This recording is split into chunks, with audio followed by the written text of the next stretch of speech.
اور اب کچھ خبریں تجارتی دنیا سے۔ Pakistan stock market stock exchange میں کاروباری ہفتے کے پہلے روز ہی شدید مندی کا رجحان دیکھا گیا۔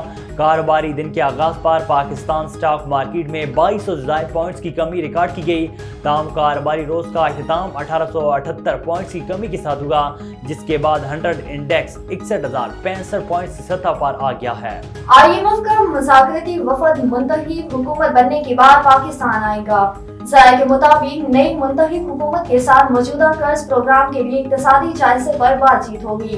نئے قرض پروگرام کے لیے بھی IMF وفد سے گفتگو کا آغاز ہوگا۔ ذرائع کا کہنا ہے کہ موجودہ قرض پروگرام کی آخری قسط کے لیے نئی منتخب حکومت سے بات چیت ہوگی۔ IMF کا وفد نگران حکومت سے آخری قسط کے لیے مذاکرات نہیں کرے گا۔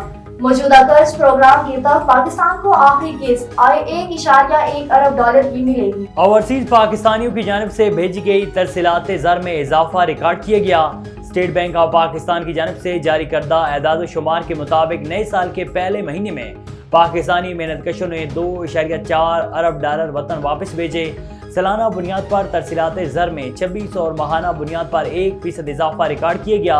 اسٹیٹ بینک کے مطابق رواں مالی سال کے ابتدائی 7 ماہ میں ترسیلات زر $15.83 ارب ہیں، جبکہ مالی سال 2023 کے ابتدائی 7 ماہ میں ترسیلات زر $16.31 ارب رہی تھی۔